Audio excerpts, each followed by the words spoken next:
এই দেখো বর্তমানে পিকের অবস্থা, যেটা নাকি কেউ পছন্দ করে না। এই পিকটাকে সবাই হেট করে, কেউ চায় না যে এই পিকটা থাকুক, সবাই চায় আমাদের ওল্ড পিকটা বেকাশুক। কিন্তু দেখো সবাই এইখানে বেশি বেশি করে নামে, এইখানে ভাই ভরপুর, পুরো ম্যাপের অর্ধেক এনিমি এইখানেই নেমা যায়। আর অন্যদিকে যদি আমরা আমাদের ফ্যাক্টরিটার দিকে তাকাই তাহলে দেখতে পারবো যে ফ্যাক্টরিটা পুরাই খালি, কোনো প্লেয়ারই নাই।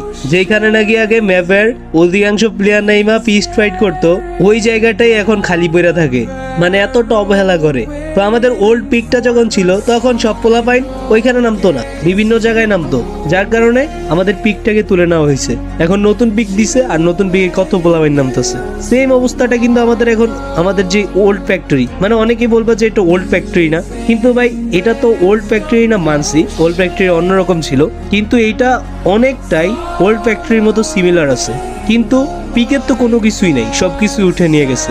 এখন যদি তোমাদের এত অবহেলার কারণে এই ফ্যাক্টরিটাকে উঠিয়ে নিয়ে যায় তাহলে কি করবা? পরে এসে ভিডিওতে বলবা যে ভাই ওল্ড ফ্যাক্টরি আমাদের ইমোশন ছিল। তো ভাই কোনো কিছু থাকতে মূল্য দিতে শিখো। চলো না ভাই আবার সবাই মিলে একসাথে ফ্যাক্টরিতে নেমে ফিস্ট ফাইট করি, কত আনন্দই ছিল সেই সময়। চলো আবারও ফিরে যাই। তো এই ভিডিওটা সবার কাছে একটু বেশি বেশি করে শেয়ার করে দিও।